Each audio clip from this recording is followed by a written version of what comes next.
punished for it. My dad said, "Don't ever let me catch you doing that again." I think it took a few times before I realized that I really shouldn't be doing that. But life changed for us drastically.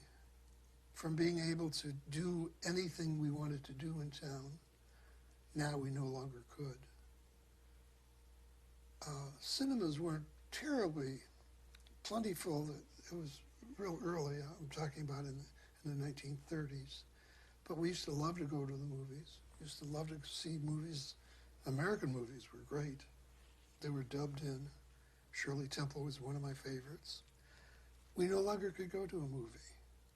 They had swimming pools in town. No longer could go to a swimming pool.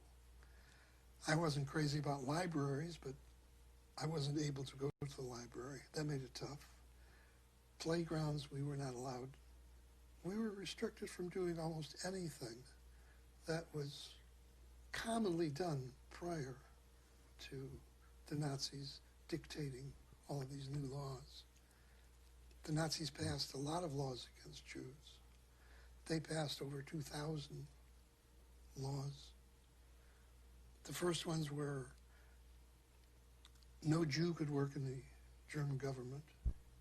Then they began to pick on individuals. They picked on doctors. Doctors could no longer practice. A dentist couldn't practice. They could work on Jews because Jews didn't count. Jews were now beginning to be pictured as subhuman. You could equate them with swine. That was a favorite comparison.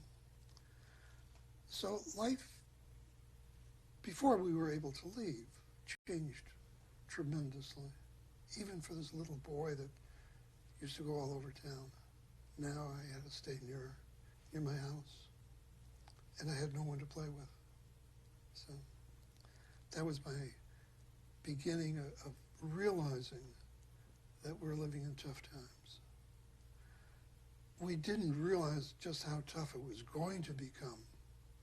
We were fortunate enough to be able to leave Germany prior to Kristallnacht, which was really the beginning of the Holocaust. We left in April of the same year that the Holocaust, the Kristallnacht was in November of that same year, in 1938. You mentioned during our pre-interview about how your uncles came to America before all of this.